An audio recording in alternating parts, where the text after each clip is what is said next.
So, hello and welcome to Limitless You Talk with me, Katie. And today I am joined by Master Your Mindset, Mr. Master Your Mindset himself, Craig Gibson, who it's a common theme in this podcast is if I stalk people on social media. That's what I seem to do. But that's where I came across Craig and Master Your Mindset, and kind of got me curious, got me interested. And off the back of that, I liked a lot of what Craig's putting messages across and talking about mindset. So basically, it was don't ask, you don't get. I reached out and Craig very kindly agreed to come on the podcast. So thank you very much in the first instance, Craig. It's great to meet you and great to have you here. And before we get into kind of mindset, how to master it, how to help us in life, especially in the world that we're in today, if you were to set the scene for me, who is Craig and a bit about mastering your mindset?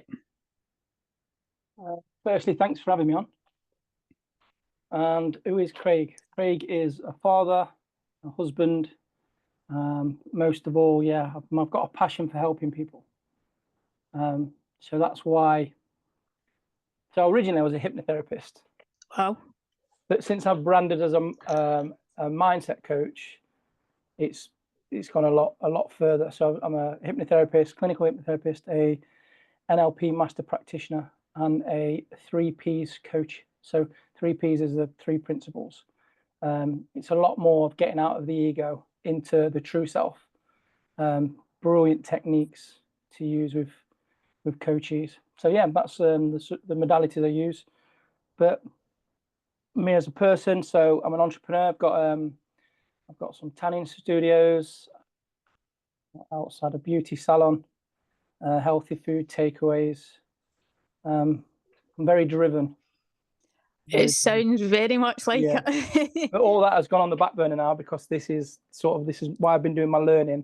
Yeah. It's been useful to have them there, but now this is my passion. So I love that. I think that's a good way to start. I think we're both here sharing our passions of wanting to help people. So we're continuing that. And I wanted to start off by kind of setting the scene and setting it up and, mastering your mindset. Mm-hmm. Why? The importance of it, and most importantly of all of that, the benefits that it can bring to having a really good mindset. So for me, I've got a lot of friends that are PTs, and I've had a lot of PTs, and you get an app and you track your steps, Mm-hmm. and you track your food, and you track your fitness regime. There's nothing for mindset. But without the mindset, how are you getting to the gym? How are you doing your steps? So that's what sort of got me going around the master your mindset. Because I sort of like based it on what my PT friends are doing. But instead of telling you to do 10,000 steps and drink more water, we give you techniques for the mind to make that healthier. Because it's what gets neglected, isn't it? We all sort of take it as a given that the mind's healthy, but there's that many. We've all struggled with anxiety and lack of confidence and depression throughout. I think we can all hold our hand up and say we've struggled with one of those throughout our life. That's the thing, like just putting them little steps in there. And I wanted to make the awareness better. This is what we need to do, these little steps to have a better mindset. Start from the bottom, build it up. The most important is I always definitely being a coach myself, and that I now feel confident in saying that the physical side is the easy bit, but without having the mindset, my controllables, non-negotiables, and my mind to work with my physical body and my life that I'm living, be non-existent. So it's more important, and the biggest benefit to paying attention to our mindset that it can bring. Yeah, it holds us back in so many ways that we don't realise. I like how you put it in coming on to negativity about, thoughts and beliefs, and why negativity. We seem to be in this negative world with a glimmer of hope, as I kind of think of it now, rather than being in the hope and not allowing that negativity to dominate, but it does.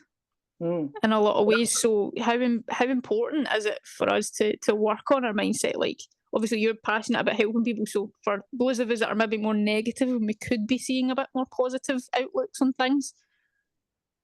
It's just catching them thoughts as they come in, isn't it? Why are the thoughts there? So we are conditioned to be more negative from primal. So it's there to sort of make us be more aware of dangers, but we don't really need it now, do we? You know, we're not running from tigers and lions anymore. So do you know what I mean? The safety is in ourselves. So that's just when them thoughts come in, it's just checking them. You know, why are they there? Are they true? Definitely not. So we don't give them any attention. Acknowledge they're there, and then just let them pass. Yeah. A lot of people, and I don't know if you agree, but a lot of people are like, yeah, but that's easier said than done. And yes, it is. Yeah, it is. Yeah. But you know, we're the ones that are like safe to come to you and like, oh, Craig, I need some help. You know, don't feel good in myself. I'm just down all the time. You know, experiencing, say, anxiety and depression. It's the fact that I think people forget, like, if you reach out and say I'm struggling, that you're actually helping yourself because you're saying that out loud, and you're wanting to turn that negativity into a positive. So like I'm sure you've seen a lot of limiting beliefs in helping people so far. Yeah, I'm not just thinking PT, but I can imagine in the PT world, having been in it, you'll have seen a lot of that. Yeah, there's a lot of the limiting beliefs around, like not being, there's just a sort of a money scarcity. They're not being good enough to have the money, or with any business, not just PT. And I think it's quite common with most. We've all got the main limiting belief that I see weekly is not being good enough and not deserving what is right there in front of us to take, you know, if we work hard enough. But is there a reason that we feel we're not good enough? Is it a theme? A limiting belief is installed in us from a young age. So it's called the Gestalt effect. So as you can imagine, one little one incident is a pearl, and then there'll be another incident that's very similar that'll connect to this pearl, and then so on and so on until it gets bigger and bigger. But analogy I use with my clients is, so I've got a 7-year-old daughter, and when she was 2, my auntie gave her a colouring book and some crayons, and she coloured it in, and then she gave it back to my auntie, and my auntie said, well, you've not really stayed in the lines. Oh. So she's gone away. Well, that's the first effect of not being good enough. Okay, yeah. And then she's 7, bearing in mind she's 7, getting told this is not a true story though, by the way. But if you think about it, I'm thinking of the trigger of like, oh, if I was 7 and got told that, oh, I'd be annoyed. Well, she was 2 at the time. Yeah. And then when she was 4, she brought a drawing home from nursery and she showed it me, and I said, that's a lovely giraffe. And she's gone, oh no, it's a monkey. So that's the second Gestalt effect, the pearl in the Gestalt effect. And then when she was 7, she brought a drawing home. So she was at school and she spent all day on this drawing. And when they finished, they was taking them up and they was going on the front of the school for everybody to look at. But she took her time with it. She taken all day because she wanted it to be special. And when she got there, she gave it to the teacher, and the teacher said, oh, you've taken too long. Sorry, there's no room for it. You can take it home. So that's installed in her a limiting belief that she's not good enough. She's not good at art. She's not good at drawing. So that'll go on the back burner now. I mean, she is really good at art and drawing. This is not a true story. But you can see how it affects us growing up. Yeah. And it's installed and installed and installed and installed until we get into adult life and we go, yeah, we're not good enough because we've been told it over and over again by people that don't even really matter mainly. But so why the prefrontal cortex of the brain sort of don't develop till like 8 years old. I think it's 7 or 8. Yeah, so I was going to say, I think it's 7 or 8 because Barclays Bank have put out their new advert that's came out. It is, so the characters in that advert, I know this is kind of going off piece, but they've got 7-year-olds playing the characters of like the working parents and socialising with it, and so they're playing adults. And at the end of it, when the 7-year-old is sitting with obviously the bank manager, maybe talking about a mortgage or something, turns into the adult, and it makes an expression of we we form at Yeah. 7 or 8 years old. So it's crazy how that's when we start, when the Yeah, well, prefrontal cortex goes like that. and it's normally before then, so it's normally in between 0 and 4 that a limiting beliefs is the first part of it is formed, which is quite young, isn't it? You know, 4 years Yeah, old. It's it's crazy to crazy. think that somebody at that age, they think, "Wow, I'm not good enough," or "I'm not clever enough," or whatever it might be, Hmm. is formed at that age, and then obviously just reinforced as time goes on. I think it's amazing how, like, you know, speaking about that analogy that you gave, like, you know, a child at 2 drawing or colouring in, Yeah, then again at 4 years of age, still really, really young, you know, doing a picture. Oh, that's a nice, you know, giraffe. No, it's a monkey. Oh, you know, something so small, something that mm. you wouldn't think that's significant No, until you are in a part of life that it is so significant. And is there a connection there to trauma? not they Yeah, can be, but not always. It'll be something really simple. So yeah, what we do, regress them back to that time, and when you regress them back to the first time, the hmm, limiting belief drops out completely. So all them other gestalt drop away. So you wouldn't take them back to the middle or to yeah, the last time they felt it. You take them back to the first time, and it could be something as simple like mine was being left in a cot when I was younger. So there's like abandonment. Uh, yeah, that's what one of my limiting beliefs was. And looking back now, you go, why would that bother me? But hmm, to a you know a 8-month-old baby, he's just been left. yeah, not knowing, See, not knowing, yeah. not knowing. You don't think that, like we always like, oh, let the baby cry or whatever it might be. Yeah. And that's not my expertise. I'm No, just no, no. saying where it But sort of takes us it's. back to. I think it's good because you're making such the point and reinforcing the message that when some people say, "Oh, I'm just not good enough" or whatever, they might actually mean it in a sense of they don't realise where the connection Yeah, might have started from, and yeah, where the limiting beliefs come from. I certainly went through periods of not being good enough and, you know, having bad mental health and having a shit mindset. You know, yeah, I was the master of a shit mindset. If we can put it in a different context, I was very negative Nancy. Nothing was positive, nothing, and like full of all those limiting beliefs that it's so interesting when you're curious about it now. And when yeah, you work on it and you try and, you know, work your mindset, and, you know, a good mentality allows your energy to go into like the physical stuff, or, you know, as much as you want to do some of the physical stuff, you still go and get it done. You just got a different way of doing it. And do you think that many of us still let that negativity consume us on a daily yeah, basis rather than trying to do something 100%. about it? Yeah, 100%. I think that's why a lot of people can't stick to like gym plans Yeah. and things like that. 'Cause this was one of the big things that I went into. Could never stick to a gym plan ever. Hmm. Which is normal. It just wasn't happening. So, but it fascinates me. I'm like, why? Why Yeah. can other people do it, but I can't? And again, it's that thing. You just sort of you don't realize how things come to the surface from traumas. Not even not even big traumas. It could be it's quite minor. But everyone's trauma is different, isn't it?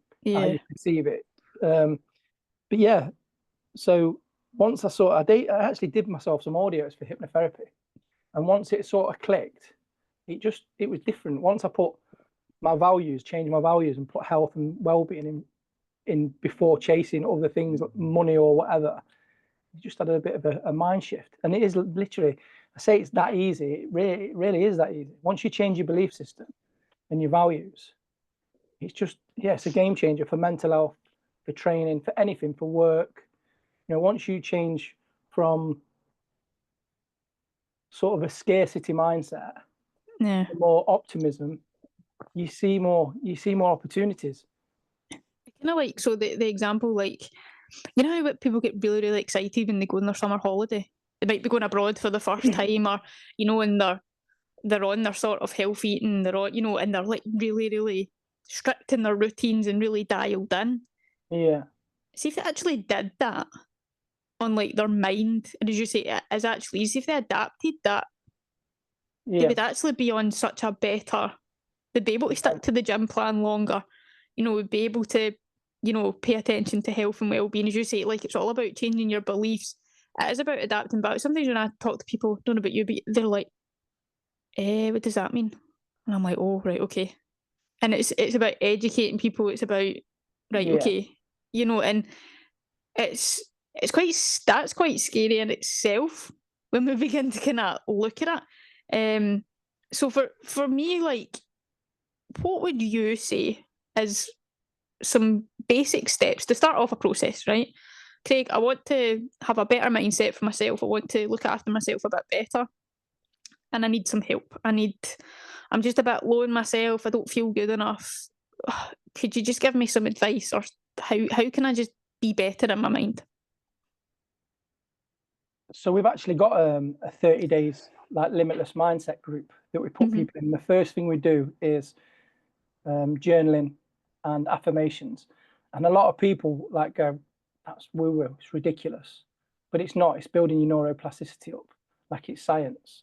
But it Mhm. is sort of portrayed, and especially trying to get a man to do it as well, to write affirmations, Yeah.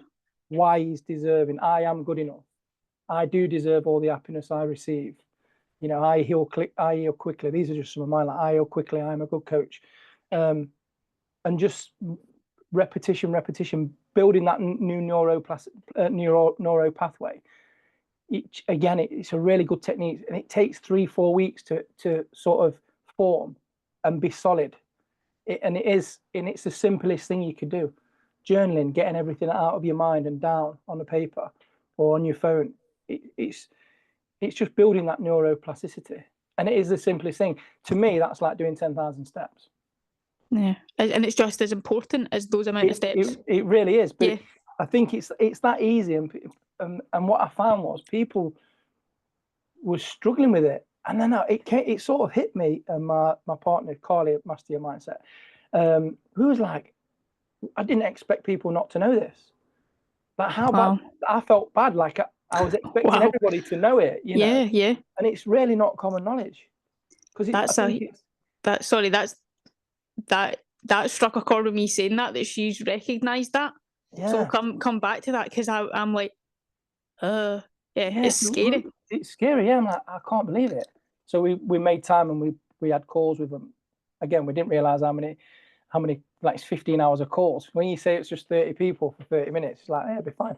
Yeah. At the end of it, was like, Not wow, quite. it's taken Not longer than quite. expected. Yeah, It's, but do you know what? It's crazy, because I started in July 2024 is when I started journaling. I seen one of my friends do it, and at the time he was writing down 10 things he was grateful for in that day.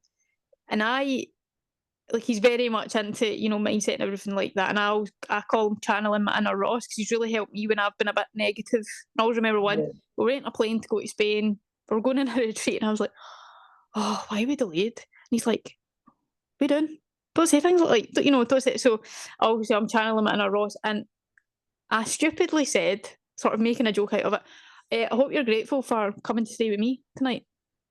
I just thought off the cuff, and then I thought about it, and so obviously something clicked in my head, because the next day I got a brand new notepad that I had and a pen, and I've journaled every day.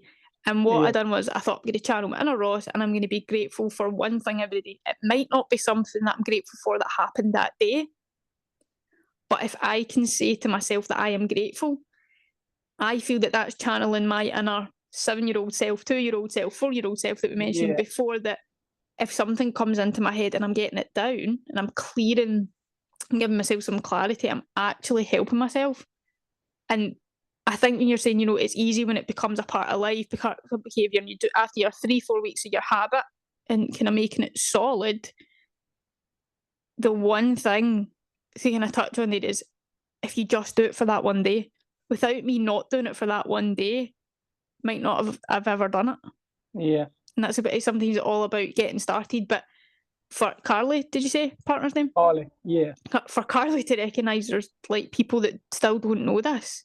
yeah, Like, this is why we are sharing this conversation today, because that frightens the life out of me. I mean, like, yeah. We was shit the scared of that. same.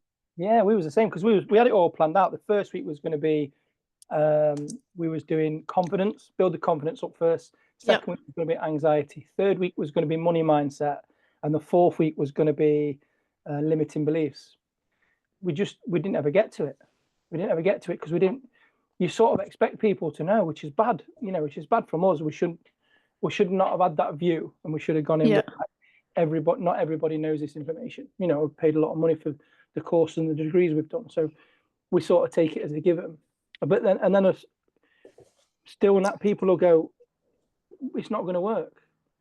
But I'll say, well, how did you get the belief in the first place? Well, people told me that weren't good enough. So what's the difference from you telling yourself you are good enough to them people telling you that you're not good enough? Mm-hmm. It's the same thing. So you believe that it will work if someone tells you you're not good enough. But not for yourself. You're going to believe you're good enough if you're not say that. Same thing, isn't it? And from starting journaling or encouraging the people that you work with to do the journaling and a bit of gratitude, like a bit of gratification, that bring benefit to the people that... Yeah, it's been really good. Yeah, it's been really good. That and the 30-minute phone call in itself's been brilliant. We're just little techniques we can show them to give them some relief. The NLP techniques that I've learned, they blow my mind still now. Yeah. How you can make things sort of not matter, but fall away so they don't bother you anymore. Yeah, and it's hard to do, but it's an easy smile. I always think when you think about it, and when there's sort of a light bulb moment. That's me losing my head here. And when I touched on trauma earlier on, I was just asking if there was a connection, because sometimes I feel I suffered trauma when I was a young girl, so I can connect and have had to connect of that throughout the years when I've worked in therapy with it. Like, is there a way of helping understand more about someone that goes through it, someone coming out the other side of it, and how, mastering your mindset, keeping it relevant, mastering your mindset can really help you not let that trauma consume you? Yeah, that's exactly what we do. Yeah, don't let it consume you. I always say, don't let it so it's there bothering you anymore, because it's still there. The trauma's always, or Absolutely. the act or whatever it was is still going to be there. We're not going to erase it from your memory.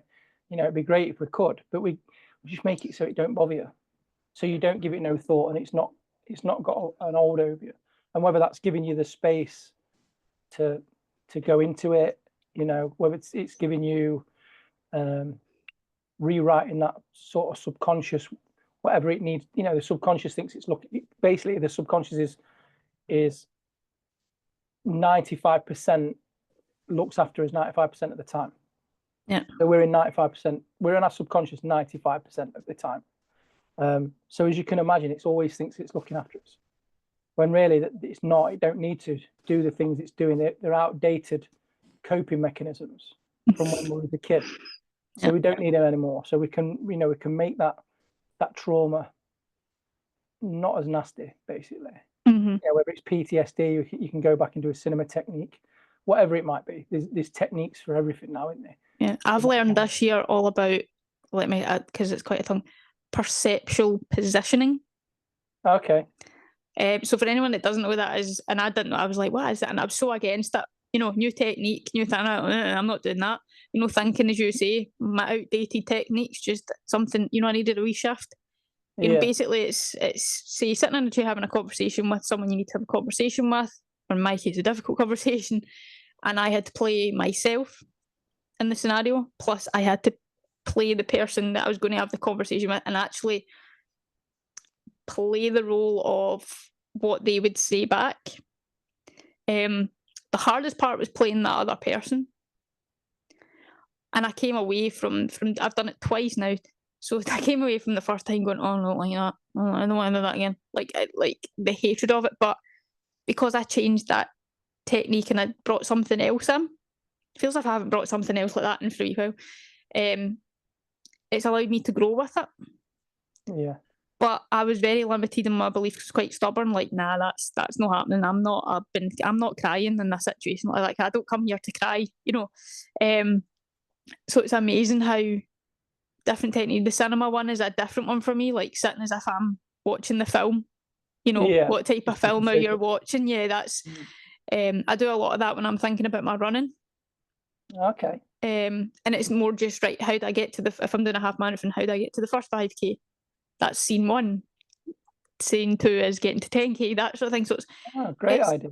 Yeah, it's just using the simple things. And I always think that, I don't know about you, but like I created a course and it's called Elevated Wellbeing, and it comes from your motivation, because you need to take a step to get started, to build your confidence. So I like the connection with what you guys do. Then it's all about your positivity and your habits, and then it's your positivity versus your negativity.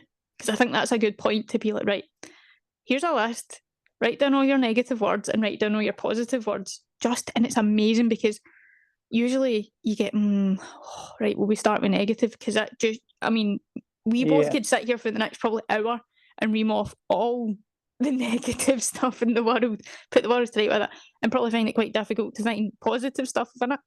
And then obviously your resilience. So I like how like money mindset is a big one, because that's a big anxiety, and how you focus on it. I love all that, because without us touching into all of that, without us having conversations like this, without us connecting, you know, I don't know about you, but sometimes I think, oh my goodness, where would we be? Like, what sort of world would we be in? Yeah. You know, it's so scary. And you're kind of, the work that you guys do and things of, have you found the difference in the power of people actually talking about their feelings, about their emotions, about their struggles? Yeah, a big difference. I mean, still some people now come in and you've got to really do the work with them to help them. You know, it's men mainly. There's just that stigma around it, isn't there? Is it still as bad, that stigma around men? I think it is. You know, yeah, I think it is. Wow. Definitely. And is just because I'm curious. But this could maybe be the area that I live in, though. Maybe. Yeah. You know, there's a few factors in it, because I've got people on Zoom, men that there's no problem at all, but the one-to-one clients can be a little bit. You've got to, you know, it takes a lot for them to open up. But when they do, you know, you get the best sessions and they get the best breakthroughs, and it's such the feeling's amazing, because you just know they've probably been holding on to that for so long. Yeah. So when they do have the breakthrough, it's just like, oh, yes. It's like the biggest weight. It's like the biggest weight's taken off your shoulders.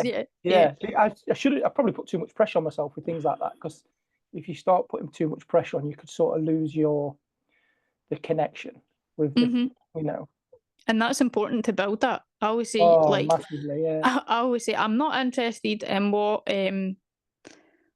clothes you're wearing. Not interested in what you had for lunch, because that's all surface level, and I'm just making small talk, and I'm not interested in that. Like, we need to dig deeper here. We need to get into the root of it, and learning about men over 2024 and having different conversations, and learning of just how stigmatized it still is, but yet a lot of men that I've worked with, a lot of men that have been on the podcast and are so open about their struggles. But actually, they've done the work already, though, so they're quite open to it. Some are lucky. Right. And some, I wish they could speak a bit more, because I think it would help them. And I think you're right. I think it comes down to area. I think it comes down to who you surround yourself with, comes down to many different types of environments. And it's sad to see, especially the world we live in, you know, with the amount of celebrities, footballers that have came out and spoken, you know, when will it be enough? I think that's the question sometimes I ask myself, you know, for a man like yourself, when will it ever be enough for, you know, some of the men that will never come forward and speak? Yeah. I try and, if I see somebody struggling, I do try my hardest to sort, even conversational. That's what I like about the coaching, not the hypnotherapy side of it, the 3 Ps coaching and the NLP, because it's very conversational. Yeah. You know, you can sort of implement it just by asking the right questions to give them that thought provoking, because that's when you get the best realizations. When I could say to you, this is how you need to do it to get rid of this. Yeah. You're going to have some pushback, because nobody likes being told what to do. If I can coach you to go, wait, I know what the problem is. Yeah. It drops away straight away, because you've come up with it yourself. We have the resources inside ourselves to get rid of, to to sort of connect and get rid of any problem. But we sort of sit in the ego too much and listen to our thoughts instead of just bringing it down and listening to our true self. And it's a lot easier once you have that breakthrough moment for yourself. Yeah, when you have the breakthrough moment, it's just like, yeah, it's fascinating. What a world it is. And, you know, positivity, unlocking potential, and locking you, I can't even read my own writing today, unlocking you up new possibilities. So that's something that I read through Master Your Mindset Instagram. And how can we use, having a chat today and being curious about it all, how can we give some wisdom on that to maybe touch with someone that could help them going forward?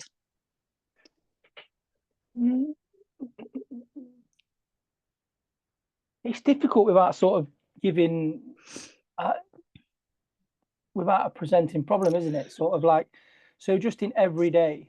General. If you were given, general advice for positivity.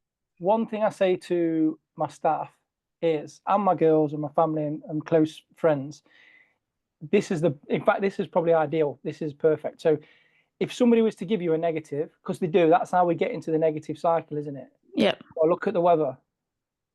Straight away, a negative.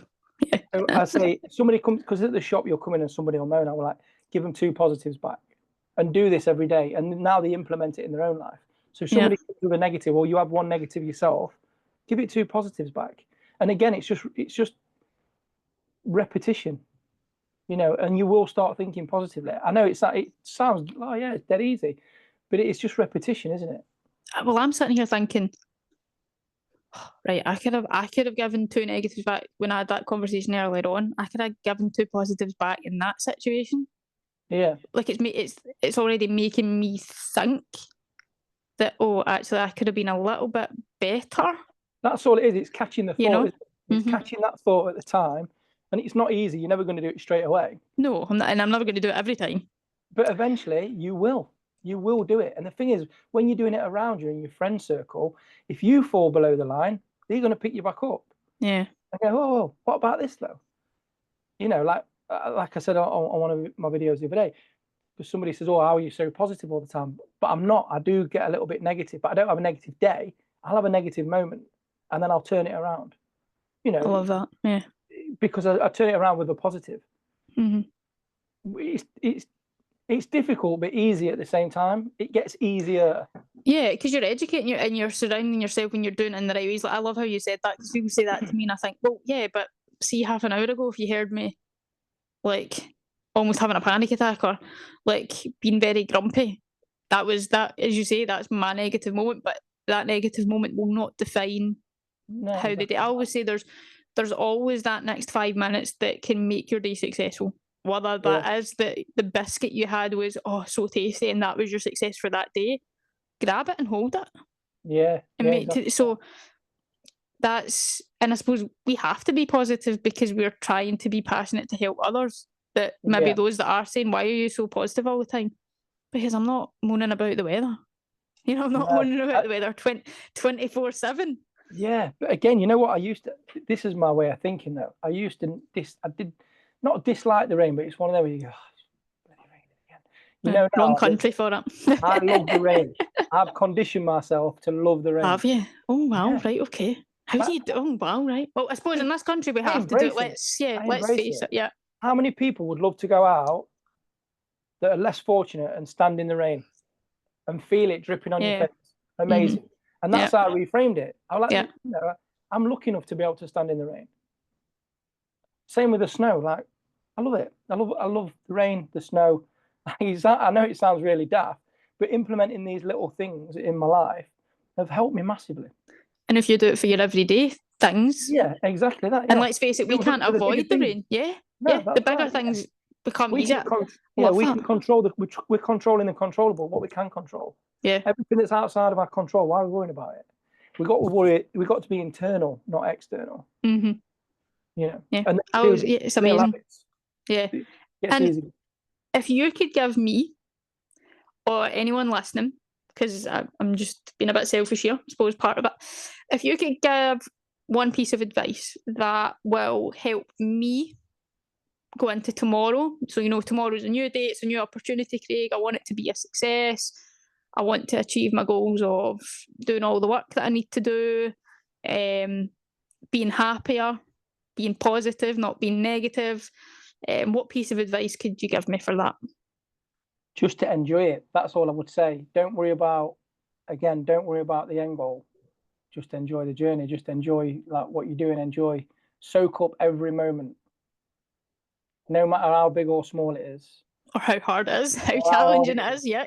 Yeah, just soak it up and enjoy it. It's hard, but what's it giving you? It's giving you resilience. Yeah. And success. And that's what I'm craving. Yeah. That's what I'm craving. Yeah. It's difficult at that time, but it's building you up to something better, isn't it? To be more resilient, to handle anything that sort of comes your way. And that's what I do with most clients. I want to give them the resources. It's all right putting them in the chair and reprogramming the subconscious. You want to make them resilient so they can handle anything, so they've not got to come back and see you. Mm-hmm. So they've got all the resources inside themselves to be able to take on anything that life throws them. Love that. And I always finish with the same question to everyone that comes on. So what are your superpowers, Craig? Kindness.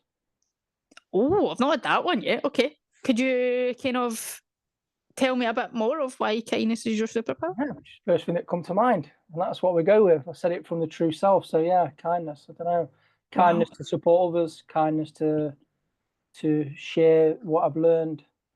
Yeah, love that. And just before we kind of sign off and round off, obviously you're a dad. Yes. Got kids, and obviously they are the next generation. They are, yes. And everything that you're doing, everything that you know, is for the kids in the next generation. What would you like to see? Obviously, what you're doing now, what others are doing, you know, spreading the positivity messages and raising well-being, mental health, positivity, and everything. What would you kind of like for them as they grow up? Obviously, all the work that you're doing that allows them to become themselves as they get older. Exactly that, to become themselves. That's the biggest one for me. To become themselves. Don't be influenced by outside, whether it's social media, the news, school, whatever it might be. To stick true to themselves and do whatever it is that makes them happy. That's my biggest goal for my girls, definitely. And that goes for anyone listening as well. Absolutely, goes for everyone. And just before we sign off and say our goodbyes, for anyone listening back to this conversation, if they want to stalk Craig, like my common theme here going on, to give you a bit of a stalk, Craig, or find out a bit more about what you do, follow you on socials, where can anyone find you? Where's best? So I am at Master Your Mindset. I think it's got an underscore under it as well. Master_mindset_ or something like that. Anyway. I will tag. Don't worry, I'll tag it in the notes. We did so well up until that point. We did so well. It's all these questions you put on the spot, and that's the one you go for. Yeah, but I'll tag it in. I'll tag everything in the notes below. But yeah, I think what you're doing, what I've kind of read and touched into so far myself, is another part of me trying to be my best self. I just hope anyone listening to our conversation, it does the same, and that kind of ticks the box of continuing to help more people. So Craig, thank you so much for joining me today. It's been an absolute pleasure. Yeah, thanks for the invite. It's been amazing.